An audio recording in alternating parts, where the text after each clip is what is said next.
India alert, जुर्म के खिलाफ आवाज।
देख मंजू क्या लगती है यार। काश अपने भी पीछे बैठती तो मजा ही आ जाता भाई। बेटा वो चालू आइटम है, तेरे पास पैसे रहेगा ना तेरे से भी सेट हो जाएगी।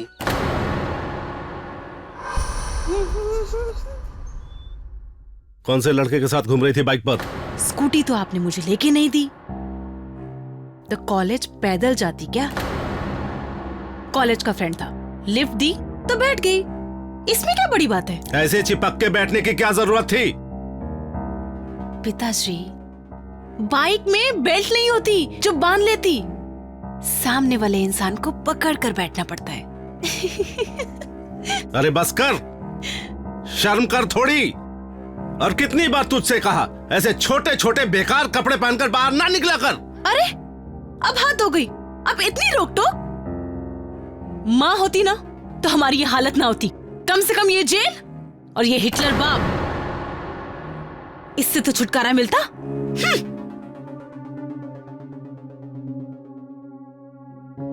इससे पहले कि ये लड़की हाथ से बाहर निकल जाए, इसका ब्याह कर देना चाहिए। भाई साहब, हमें तो आपकी लड़की देखते ही पसंद आ गई। क्यों राजेश? मैं तो ये कहूंगा कि दोनों को आपस में बात करने का मौका देना चाहिए। हाँ, इतना बड़ा फैसला लेने के लिए तो एक दूसरे से बात करना जरूरी है ना।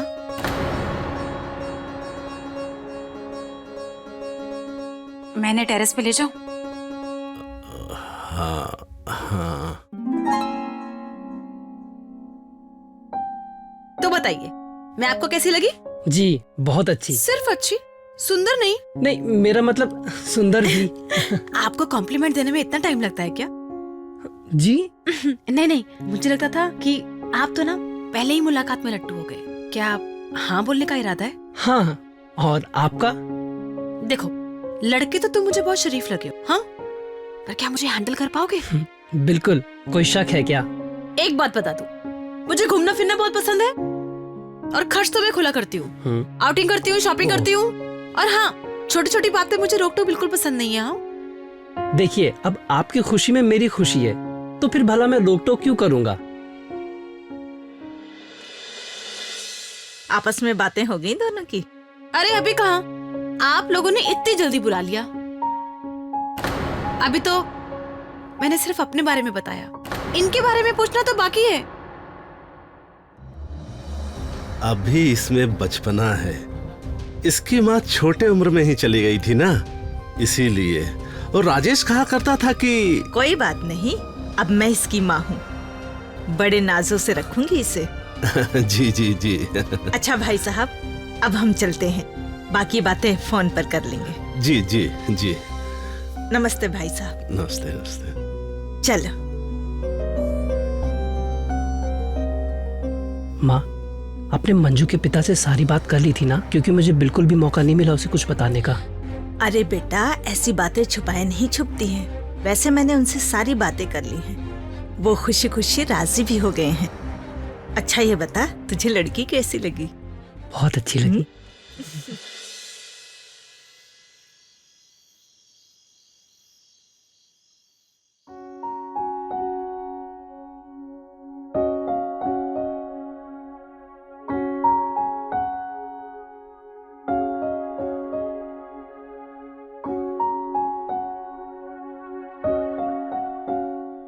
इस चांद से चेहरे के लिए एक छोटा सा गिफ्ट।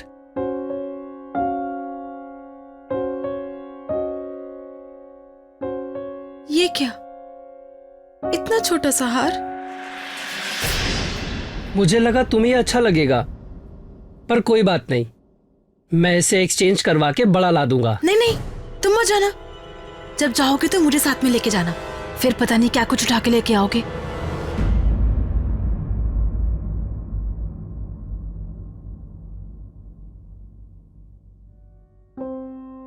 आज हमारे जीवन की नई शुरुआत होने वाली है।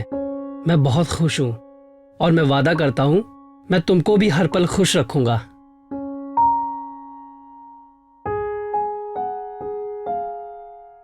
मैं बहुत लकी हूं। जितनी तुम खूबसूरत हो उससे कहीं ज्यादा तुम्हारा दिल खूबसूरत है। मुझ जैसे डिवोर्सी से शादी करने के लिए तुमने कितनी जल्दी हाँ कर दी। मैं तुम्हें हर पल खुश रखूंगा।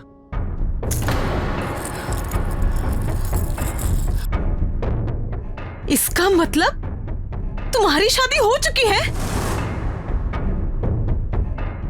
क्यों? तुम्हारे पिताजी ने यह बात तुम्हें शादी से पहले नहीं बताई थी क्या? मैंने अपनी माँ से यह बात बोली थी कि वो तुम्हें बता दे, क्योंकि मैं तुम्हें अंधेरे में रखकर शादी नहीं करना चाहता था। झूठे, झूठ बोल के शादी की है तुमने मुझसे।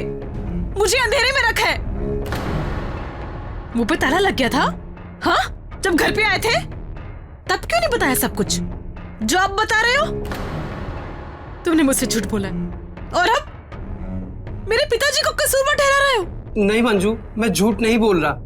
मेरी बात का यकीन करो, और अगर मुझे ये बात तुमसे छुपानी ही होती तो मैं इस वक्त क्यों छेड़ता ये बात। प्लीज मंजू, मुझे माफ कर दो। इस तरह से अपसेट मत हो। मैंने ये जानबूझकर नहीं किया है।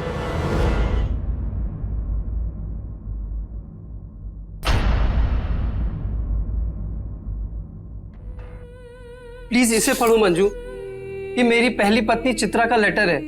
इसमें लिखा है कि मैं मुंबई जा रही हूँ। क्योंकि तुम मुझे जाने नहीं दोगे, इसलिए मैं तुम्हें छोड़कर जा रही हूँ। अब मेरी इसमें क्या गलती है? हम लोग अलग हो चुके हैं, हमारा डिवोर्स हो चुका है मंजू।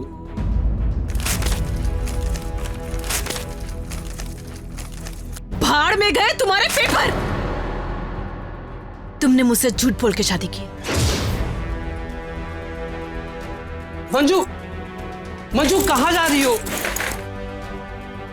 एक मिनट मेरी बात तो सुनो। प्लीज मंजू, मुझे माफ कर दो।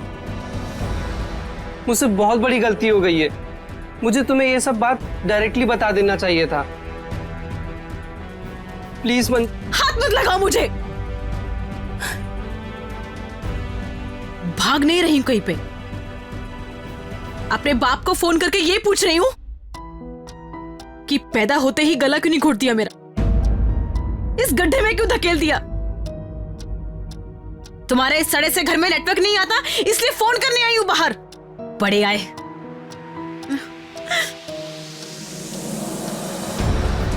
बहुत चैन की नींद सो रहे होंगे ना आप? हाँ? कि बला टली? क्या हुआ मंजू? आपने मुझसे झूठ बोला, एक डाइवोर्सी से मेरी शादी करवाई। क्या मिला आपको ऐसा करके? मेरी जिंदगी बर्बाद करके रख दी आप लोगों ने। बहुत भारी पड़ेगा। क्या प्रॉब्लम थी आप लोगों को मुझसे? मेरी जिंदगी के साथ खिलवाड़ किया ना आप लोगों ने। बहुत भारी पड़ेगा।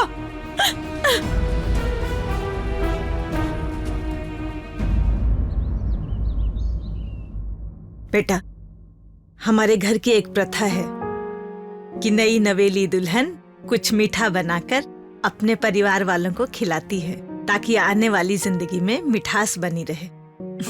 बनाओगी ना बेटा? माँ जी, पहले तो आप बेटा बेटी बोलना बंद कीजिए।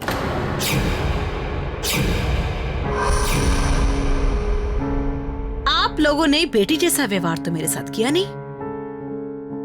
क्या हुआ बेटा? मैं तो सिर्फ मीठा बनाने के लिए बोल रही हूँ। कैसे मीठा बनाऊं माँ जी? आप लोगों ने तो मेरी जिंदगी को कड़वा करके रख दिया। आपके बेटे ने कल रात मुझे सब बता दिया। क्यों किया? क्यों झूठ बोल के मेरी शादी कराई आप लोगों ने? हाँ? बेटा, हमने तुम्हारे पिताजी को सब बता दिया था। भाड़ में गए मेरे पिताजी। सब कुछ उनका ही किया कराया है। मेरी शादी थी। अब तुम लोगों ने मुझसे तो बात की होती। देखो मंजू, वो शादी कोई शादी नहीं थी। शादी के 2 महीने बाद ही चित्रा इस घर को छोड़कर चली गई थी। चाहे वो 2 साल रही हो, चाहे वो 2 महीने, आप लोगों ने मुझसे सच्चाई छुपाई है, बस। मंजू, मेरी पहली पत्नी भाग गई थी। तुम तो चुप रहो। आज कैसे तुम्हारी जुबान खुल गई? इसमें राजेश की कोई गलती नहीं है। देखो, यहाँ तुम्हें कोई कमी नहीं होगी। जैसे चाहो वैसे रहो। ये तुम्हारा ही घर है। माँ जी, पहले ये घर मुझे अपना घर तो लगे।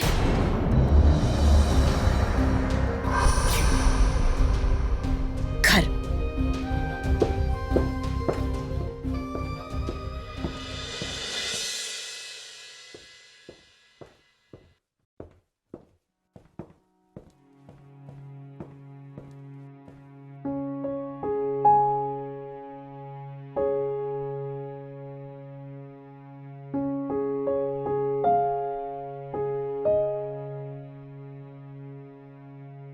बहू, तुमने सुबह भी कुछ नहीं खाया।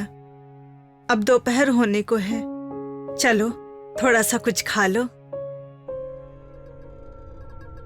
देखो बहू, जो कुछ भी हुआ उसके लिए मैं माफी मांगती हूँ।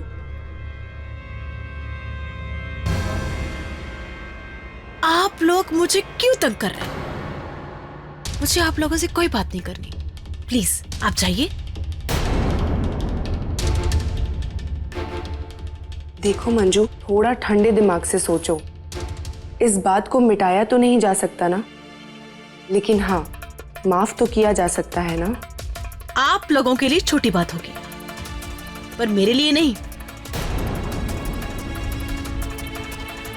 मेरा दिल इतना बड़ा नहीं है कि कोई मेरी जिंदगी के साथ खिलवाड़ करे और मैं उसको माफ करती फिरूं। मेरे पास बहुत अच्छे लड़कों की ऑप्शंस थी। मुझे डाइवोर्सी से शादी नहीं करनी थी। प्लीज आप यहां से चले जाइए। ये ना हो कि मेरे मुंह से कुछ उल्टा सीधा निकल जाए। Leave me alone.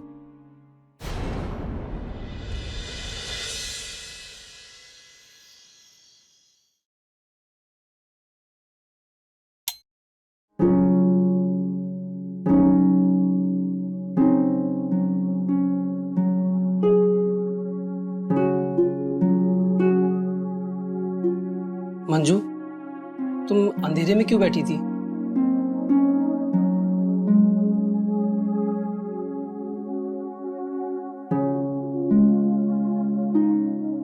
ये लो, तुम्हारे लिए गिफ्ट लाया हूं।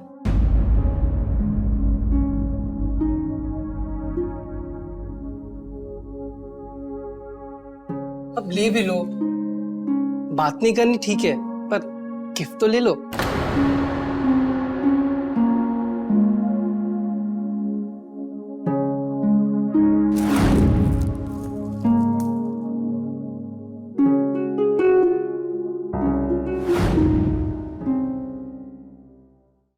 ये क्या है? छोटा फोन? अरे कम से कम स्मार्टफोन तो लेके आते।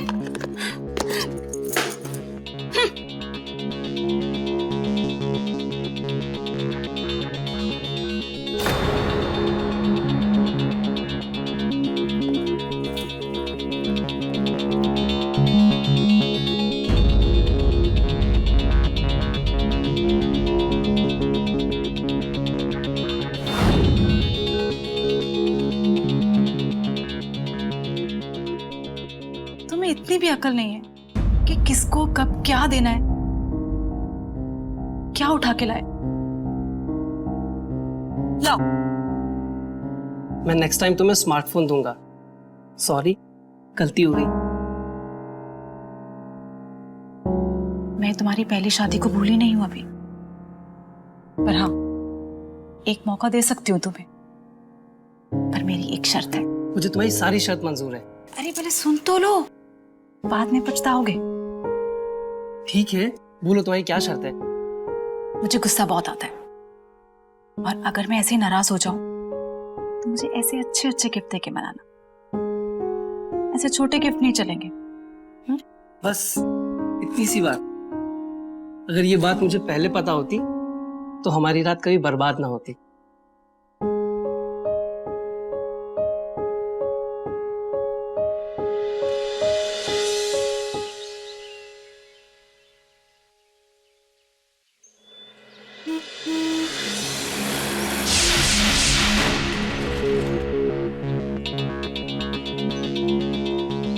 छोड़िए, बाइक चलानी आती नहीं है तो चलाते क्यों तुम लोग? Actually I am really sorry, वो गलती से हो गया। मेरा मोबाइल देखो, मेरा फोन टूट गया है। आप चिंता मत कीजिए, मेरी मोबाइल की शॉप है, मैं आपको कल नया फोन लाके दूंगा।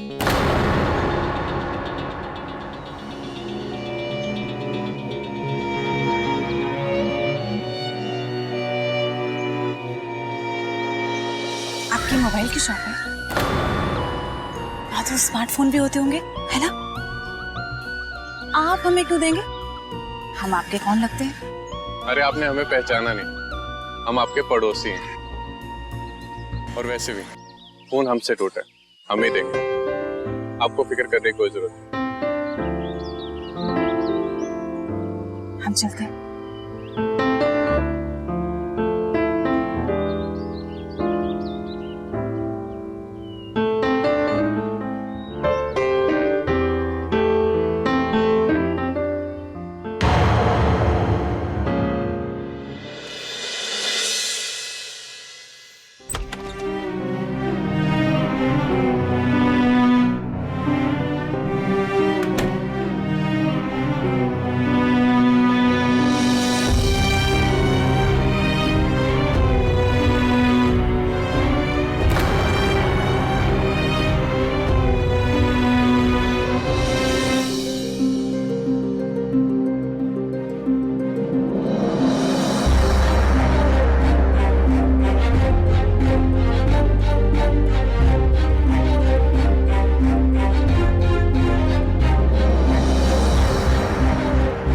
मुस्कुरा क्यों रहे हो? देखो टाइम कितना हो गया। जाओ जल्दी से फ्रेश हो जाओ। ठीक है, पर खाने में क्या बनाया आज? आज मेरा बाहर खाने का मूड है, बाहर चलेंगे। लेकिन माँ तो कह रही थी कि डिनर बनाए। तुम्हारी यही प्रॉब्लम है। तुमने आज तक मुझे क्या खुशी दी है? हाँ, शादी को 3 महीने हो गए, हनीमून तक तो हम गए नहीं, एक पिक्चर नहीं दिखाई तुमने आज तक। बस हर वक्त ये दुकान का रोना लगा के रखा है। अरे क्या मांगी है मैंने? सिर्फ बाहर जाने के लिए तो बोला है मैंने। तुम्हारे पास देने के लिए है ही क्या? क्या दोगे मुझे? यार मंजू, कौन सी बात कहाँ पे लेके जा रही हो तुम? अच्छा, बहस कर सकते हो, पर जो मैं कहती हूँ वो नहीं कर सकते। हाँ, तुम्हारी प्रॉब्लम है कि तुम बस एक शब्द मत बोलना आगे।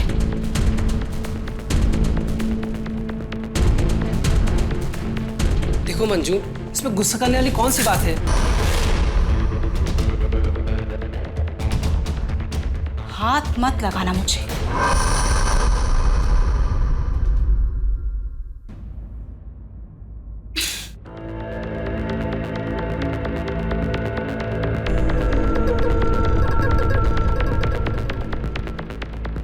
सुनो,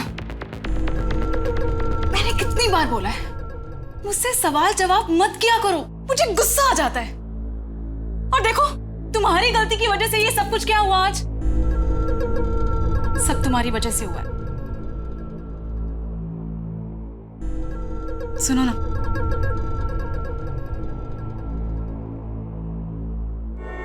लगी तो नहीं? नहीं।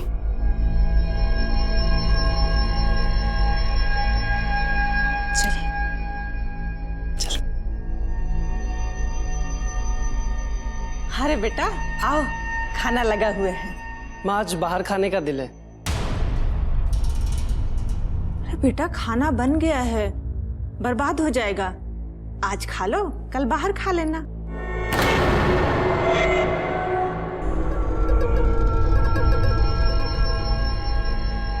हमें नहीं खाना है माँ, अगर ज्यादा है तो फेंक देना।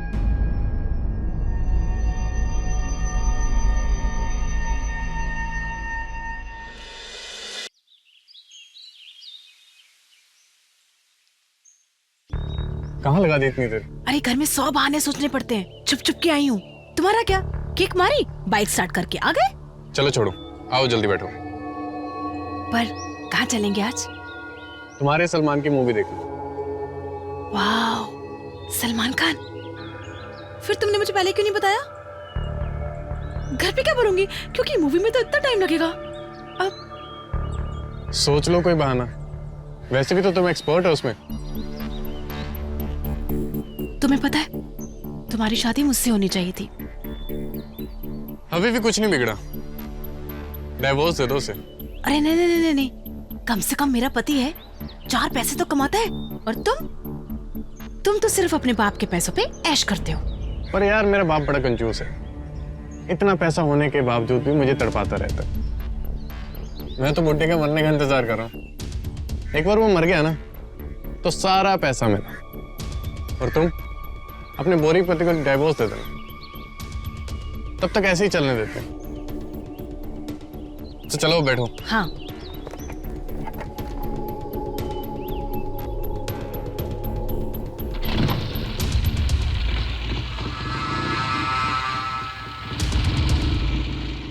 मंजू जैसे लोग सिर्फ और सिर्फ अपने बारे में सोचते हैं। उनके लिए रिश्ते नाते, दूसरों के जज्बात कुछ भी मायने नहीं रखते।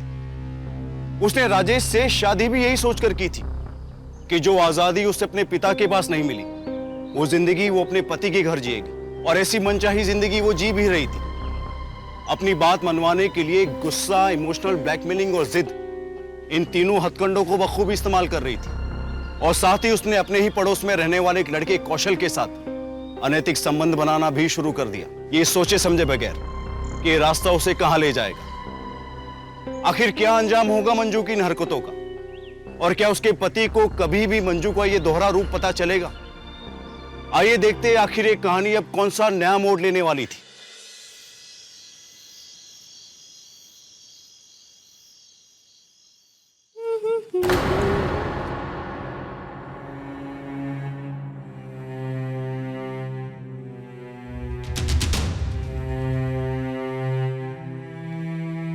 क्या हुआ? आप लोग सब ऐसे क्यों घूर रहे हो मुझे? कहाँ थी इतनी देर तक? टाइम देखा है क्या हो रहा है? अरे जेठ जी, मेरा पति मेरे सामने खड़ा है, आप बीच में क्यों पड़ रहे हैं? मंजू, ये कोई तरीका है जेठ से बात करने का? पूरे दिन से गायब हो तो पूछेंगे ना। पता नहीं कहाँ गुलछर्रे उड़ा रही थी। अपनी जुबान पे लगाम रखो। अगर देर हो रही थी तो एक फोन कर देती। हम सबको कितनी फिक्र हो रही थी तुम्हारी, तुम्हारा फोन बंद था। ओहो, बहुत फिक्र हो रही होगी ना आप लोगों को मेरे बारे में। नाटक बंद कीजिए, ये खुदगर्ज हैं आप लोग, सिर्फ अपने बारे में सोचते हैं। भूली नहीं हूं मैं कि तुम लोगों ने धोखे से मेरी शादी करवाई है। मंजू, ये क्या तरीका है माँ से बात करने का? ठीक है, तुम सब लोग एक तरफ, मैं ही गलत हूं ना, तो मैं यहां से चली जाती हूँ। अरे ये क्या बचपना है? अरे बेटा रोक उसे। माँ बस बहुत हुआ, मैं अब और सहन नहीं कर सकता। ये सब उसकी चाल है। आज गुस्सा है, कल शांत होगी तो अपने आप वापस आ जाएगी।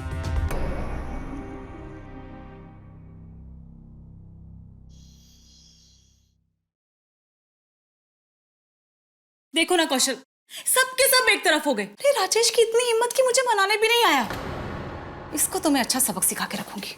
यार इधर भी वही तुम्हारी घर की फालतू बातें। अरे होटल का इतना बड़ा रूम बुक किया है, थोड़ा तो रोमांटिक हो, थोड़ा तो मूड बनाओ। अरे कौशल, मैं इन लोगों की गुलाम हूं क्या कि जो बोलेंगे मैं वही करूंगी? नहीं। अरे तुम इन लोगों की गुलाम नहीं हो, मेरी मलिका हो। अब छोड़ो भी उन लोगों को, क्यों मूड खराब कर रही है उन लोगों के पीछे हमारा? मूड तो मेरा खराब हो ही चुका है। अब देखना, एक ऐसी डोज दूंगी कि इन लोगों को नानी याद आ जाएगी। अरे सबके सब मेरे पे ही चढ़ गए। अब ये मेरा वार खाली नहीं जाएगा। अब देखती हूं इस वार को वो कैसे झेलते हैं।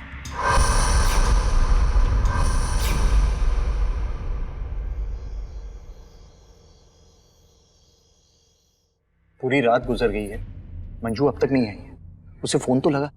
मैंने कहा था ना कि रोक ले उसे। माँ, ये तो एक तरह से इमोशनल ब्लैकमेलिंग हुई ना। अरे बेटा, समझने की कोशिश कर। तेरी शादी एक बार टूट चुकी है। अगर दोबारा ये घर छोड़कर चली गई ना तो तुम्हारी जिंदगी बर्बाद हो जाएगी।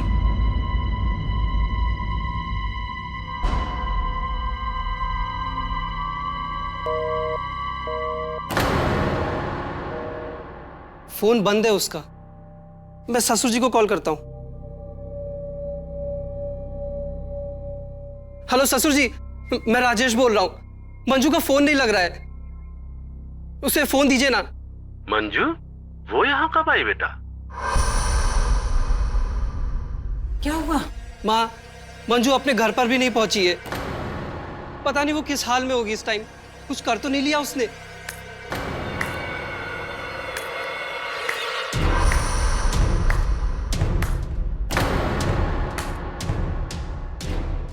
तुम तो यही चाहते हो ना कि मेरे साथ कुछ बुरा हो ही जाए। इंस्पेक्टर साहब, ये है मेरा परिवार। ये मेरे पति, मेरे जेठ, मेरी सास और ये है मेरी जेठानी जी। ये सब लोग मुझे तंग करते हैं, रोज मारते हैं, दहेज मांगते हैं मुझसे। मंजू, ये सब तुम क्या कह रही हो? मैं जानता हूं कि तुम नाराज हो, लेकिन ऐसी हरकत क्यों कर रही हो? इंस्पेक्टर साहब, ये हमारे घर का आपस का मामला है। छोटी मोटी सी बात थी, ये थोड़ी सी नाराज हो गई है इसलिए ये सब कह रही है। इसमें कोई सच्चाई नहीं है। क्यों मंजू? क्या सही है क्या गलत है ये मत बताइए हमें। अभी इन्होंने कंप्लेंट लिखवाई नहीं है, लेकिन अगर कंप्लेंट लिखवा दी तो हमें तुम्हारे खिलाफ एक्शन लेना पड़ेगा, इसलिए सुधर जाओ। बेटा, बोलना इसे, समझाना इसे। मंजू, मुझे माफ कर दो, मुझसे बहुत बड़ी गलती हो गई।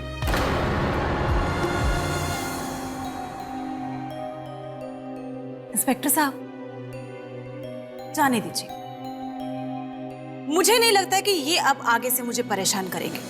अगर किया ना तो मैं आपको जरूर तकलीफ दूंगी। ठीक है, चलो।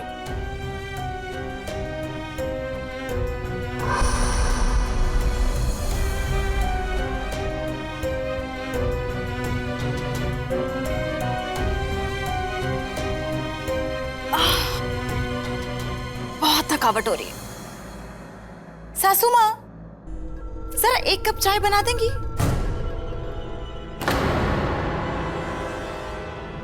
मंजू, तुम्हारी हिम्मत कैसे हुई पुलिस को घर पे लाने की?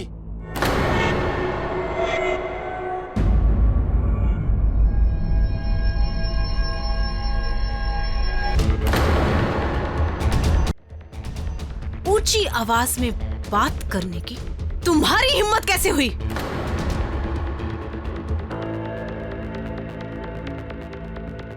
इस बार तो तुम लोग बच गए। अगली बार कुछ ऐसा करूंगी कि जमानत भी नहीं हो पाएगी, समझे?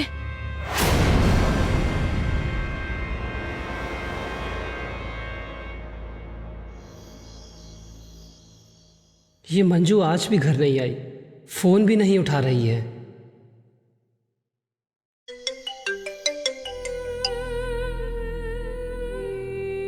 अगर तुम्हारा फोन नहीं उठा रही हूं तो इसका मतलब बिजी हूं। बार बार फोन मत किया करो मुझे।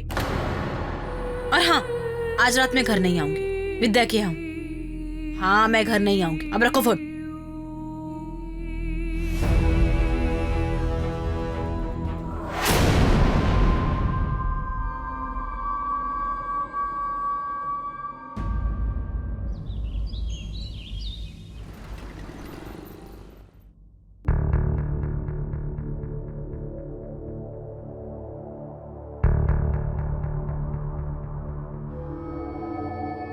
क्या हुआ? कुछ नहीं। इधर आओ ना। नहीं। मेरी फ्रेंड है ना विद्या, मेरी बेस्ट फ्रेंड, उसकी माँ एक्सपायर कर गई। उसे इस वक्त मेरी बहुत जरूरत है और मैं अपना ज्यादा वक्त वहीं पे गुजारूंगी। और तुम घर संभाल लेना, ठीक है पतिदेव? लाइफ में सच में मजा आ गया। एक तरफ ये मेरा सीधा साधा पूंगा पंडित और दूसरी तरफ मेरा डैशिंग कौशल। लाइफ में बस ऐसा ही चलता रहना तो लाइफ तो सेट है। चलो।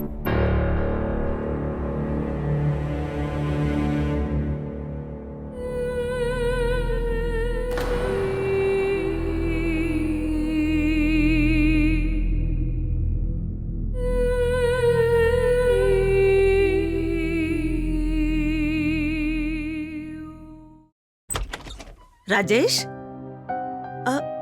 अरे अभी तक सो रहा है? बेटा, तुझे तो बहुत तेज बुखार है। मंजू कहाँ है? मंजू, मंजू, मंजू कहाँ है?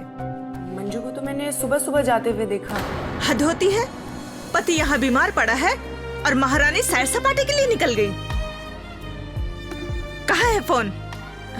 नहीं माँ, उसे रहने दो, वो अपनी सहेली के घर गई होगी। मैं दवा खा के ठीक हो जाऊंगा। छोड़ मुझे।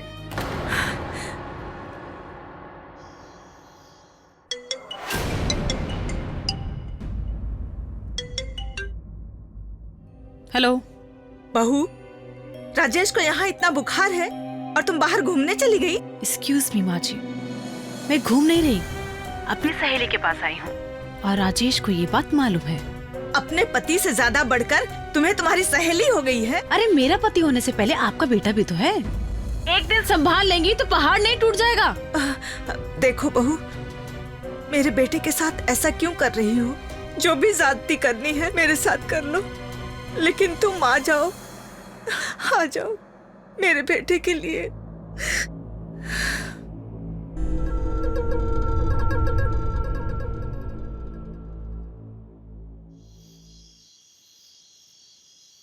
माँ जी, क्या हुआ? ये लीजिए, ये अपने बेटे को दे दीजिएगा। हाँ, बीमार है ना, ठीक हो जाएगा। अरे इतना क्या हो गया? आसमान सर पे चढ़ा के क्यों रखा है तुम लोगों ने? पूरी दुनिया बीमार होती है। बीमार है आपका बेटा, मरा नहीं है। मंजू!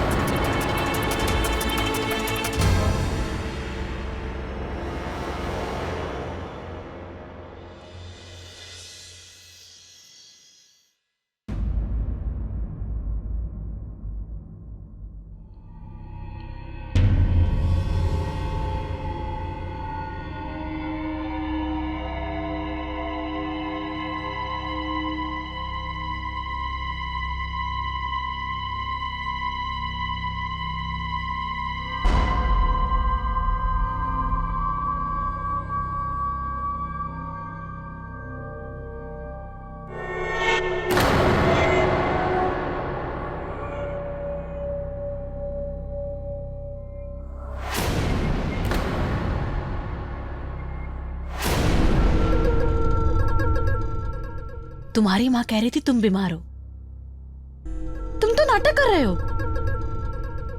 हाँ, जासूसी कर रहे हो मुझ पे? शक करते हो मुझ पे? नहीं, वो मैं तुम्हारी गुलाम नहीं हूं यहाँ पे।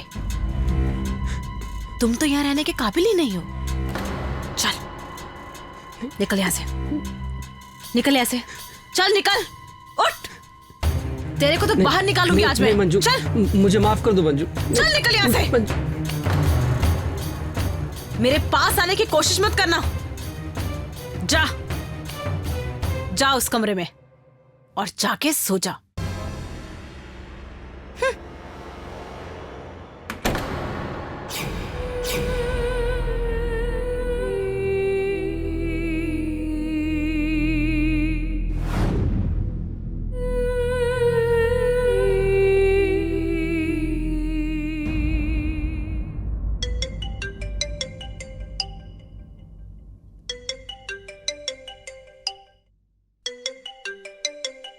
इतनी रात को कौशल का फोन? अरे तुमने इतनी रात को फोन क्यों किया? मैं तुम्हारे घर के बाहर खड़ा हूँ डार्लिंग। क्या करें, अब तुम्हारे बिना रहा नहीं जाता। क्या बक रहे हो तुम? बक नहीं रहा। तुम्हें यकीन नहीं हो तो खिड़की खोलकर देख लो।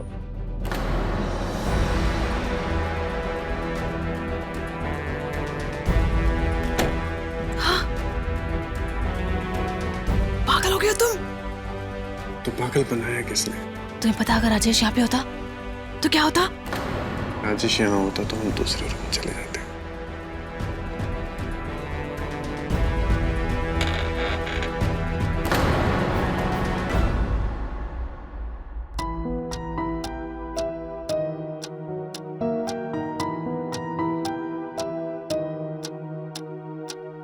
पता नहीं राजेश की तबीयत कैसी है, जाकर देखती हूँ।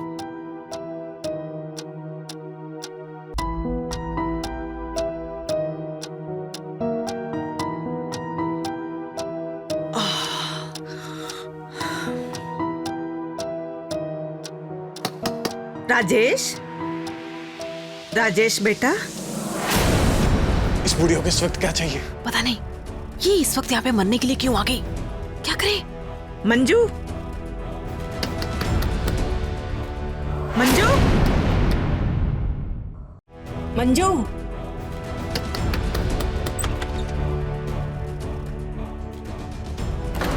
क्या करेंगे?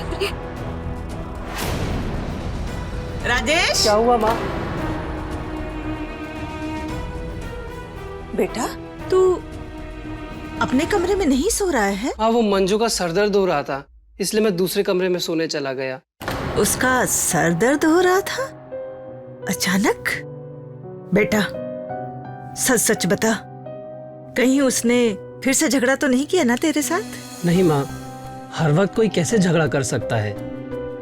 बेटा ना जाने कौन सी वो मनहूस घड़ी थी जब मैंने तेरे लिए ये रिश्ता चुना। मानना पड़ेगा, तुमने तो हवा टाइट कर रखी है घर वालों की। ये इसी लायक है। तुम्हें पता है, आज मुझे तुम पे बहुत प्यार आ रहा है।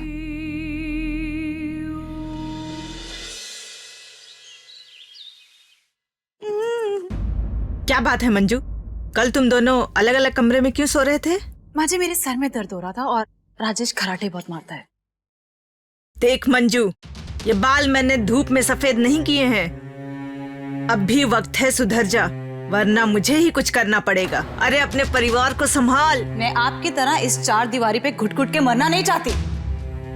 अगर कुछ कहना है अपनी बेटी को कहिए ना, और अगर उसे कोई प्रॉब्लम नहीं है तो आप बीच में क्यों पड़ रही हैं माँ जी?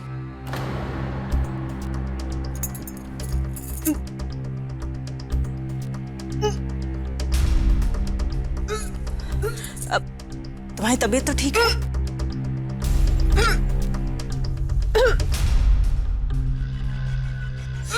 लगता है कुछ खुशखबरी है।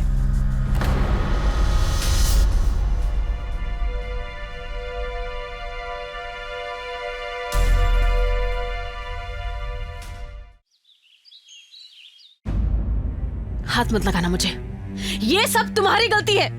क्यों भौंका रही हो? बताओ कि भी क्या हुआ है? सुनोगे? माँ बनने वाली हूं मैं। क्या? मेरे बच्चे की या राजेश के बच्चे की? अच्छा, तुम्हें मजाक सूझ रहा है और यहाँ मेरी जान निकल रही है।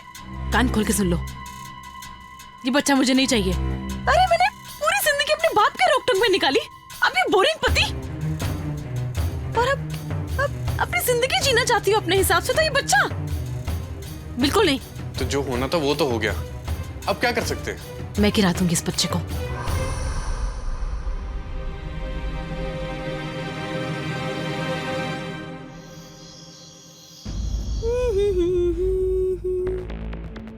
मंजू, क्या है ये? क्यों? तुम्हें पढ़ना नहीं आता? तुमने बिना किसी के पूछे अबॉर्शन कैसे करवाया? अरे बच्चा मेरा था। हाँ, मैं किसी को पूछ के क्यों अबॉर्शन करवाऊं? बस करवा लिया।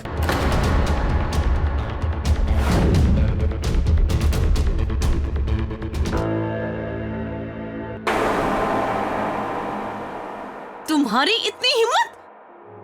तुमने मुझे हाथ कैसे लगाया? हाँ? एक तो चोरी, ऊपर से सीना चोरी। माँ, बहुत हो गया इसका नाटक। मैं तो कहता हूं इसके पिता को फोन लगाकर इसकी सारी हरकतें बता दो। हमें तो ये कुछ समझती ही नहीं है ना। देख लूंगी, देख लूंगी।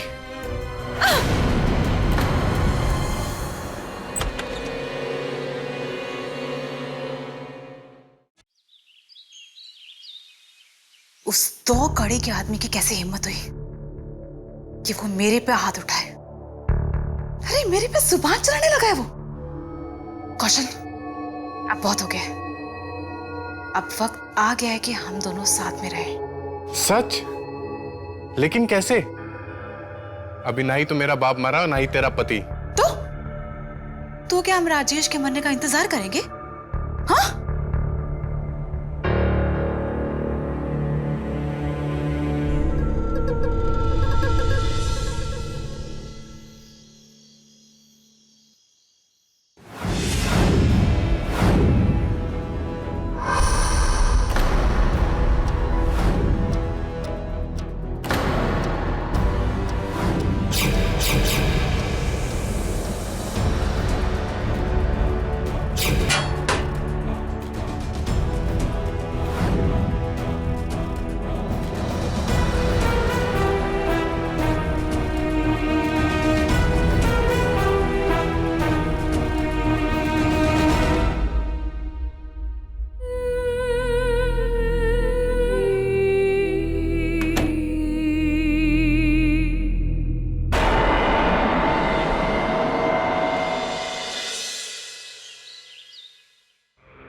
अरे कोई है? दरवाजा खोलो बाहर से।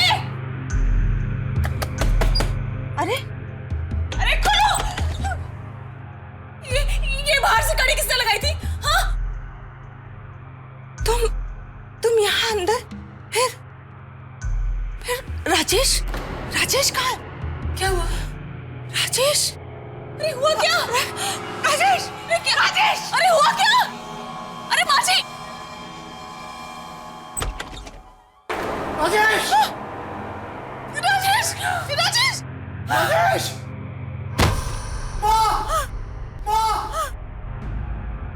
क्या हुआ? सर, घर की हालत देखकर ऐसा लग रहा है घर में चोरी भी हुई है। घर में काफी सामान गायब है। मंजू जी, क्या आप अपने पति के साथ उनके कमरे में नहीं सोती थी? नहीं, ऐसी कोई बात नहीं है। आजकल मेरे सर में दर्द रहता है, इसलिए छोटी सी आवाज आए तो नींद खुल जाती है, इसलिए दूसरे कमरे में सोती हूँ। पर आज सुबह उठी तो ये कमरे का दरवाजा बाहर से बंद था और बाहर आई तो ये सब देखा। ठीक है, आप बाहर जाइए।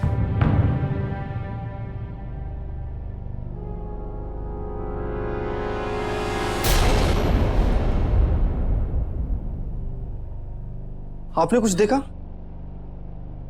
साहब, मेरा बच्चा बहुत सीधा था, उसकी किसी से कोई दुश्मनी नहीं थी, बस अपनी शादी को लेकर परेशान था। शादी को लेकर परेशान मतलब? शादी के बाद ऐसा क्यों होता? उसकी पत्नी मंजू उसे बिल्कुल पसंद नहीं करती थी, यहाँ तक कि वो उस पर हाथ भी उठा देती थी। साहब, ये देखिए, यहाँ आइए। साहब, ये देखिए, यहाँ कुछ निशान। ये फिंगरप्रिंट्स। एक काम करो, यहाँ सारे फिंगरप्रिंट उठा के मैचिंग के लिए भेजो। मुझे शाम तक ये रिपोर्ट चाहिए। कुछ तो मिलेगा यहाँ पर। Okay sir. चल। कौशल, यार बहुत खुश हूँ, मैं आजाद हूँ। अब हमें ना एक दूसरे का होने के लिए कोई नहीं रोक सकता। वाह, मैं बहुत खुश हूँ। तुम जीनियस हो यार। तुमने पुलिस वालों को ऐसे उलझाया, उन्हें तुम पर कोई शक नहीं होगा। देखना, अब ये केस रफा दफा हो जाएगा और हम दोनों एक दूसरे से शादी कर लेंगे।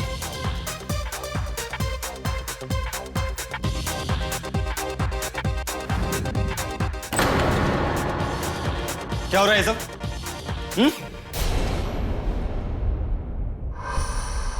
मार ना मेरे बेटे को? क्या बिगाड़ा था उसने तुम्हारा? अरे तुम्हें नहीं पसंद था तो छोड़ देती उसे। उसकी सिधाई का अच्छा फायदा उठाया तुमने। अपनी रंगरेलियां मनाने के लिए तुमने मेरे बेटे को मार डाला। ये क्या बकवास है? नहीं, बकवास नहीं है। ये बताओ, ये आदमी कौन है? और इस होटल में इस आदमी के साथ तुम क्या कर रहे हो? ये जब तुम्हारी सास ने मुझे तुम्हारे चरित्र के बारे में बताया ना, तभी से हमने तुम्हारे ऊपर नजर रखना शुरू कर दिया था।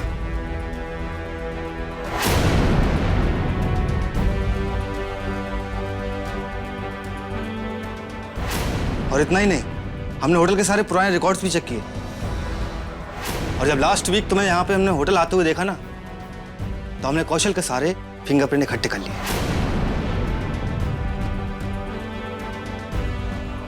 क्योंकि रूम के बाहर जो हमें उंगली के निशान मिले थे ना, वो किसी से मैच नहीं किए थे।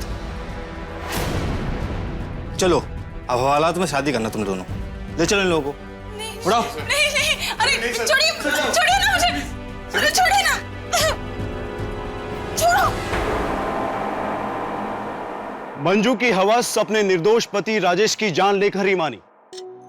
जब भी हम डोमेस्टिक वायलेंस का नाम सुनते हैं तो हमारे सामने एक बेबस अबला नारी का चेहरा ही आता है, लेकिन यह पुरुषों के साथ भी होता है। लेकिन बात सिर्फ अत्याचार की नहीं है, बात है इस अत्याचार के खिलाफ आवाज उठाने की। राजेश और उसके घर वाले शुरू से ही इस दबाव में रहे कि राजेश की पहली पत्नी उसे छोड़कर चली गई है, और अगर मंजू भी उसे छोड़कर चली गई तो समाज में उनकी क्या इज्जत रह जाएगी। और इसी डर के चलते वे मंजू की सारी जातियां बर्दाश्त करते रहे, और मंजू ने भी उनकी इस कमजोरी का भरपूर फायदा उठाया और अपने याशियों को अंजाम दिया, और अपने साथ साथ कौशल को भी जुर्म के इस दलदल में घसीट लिया। याद रखिए, अन्याय ही जुर्म को जन्म देता है, इसलिए अन्याय के खिलाफ आवाज उठाना सीखिए और जुर्म को पनपने से पहले ही रोक दीजिए। इसी के साथ मैं गिरीश जैन क्राइम अलर्ट के इस एपिसोड में आपसे विदा लेता हूं। फिर मिलूंगा ऐसी एक सच्ची घटना के साथ। तब तक be alert, be safe. Crime alert, जुर्म के खिलाफ आवाज।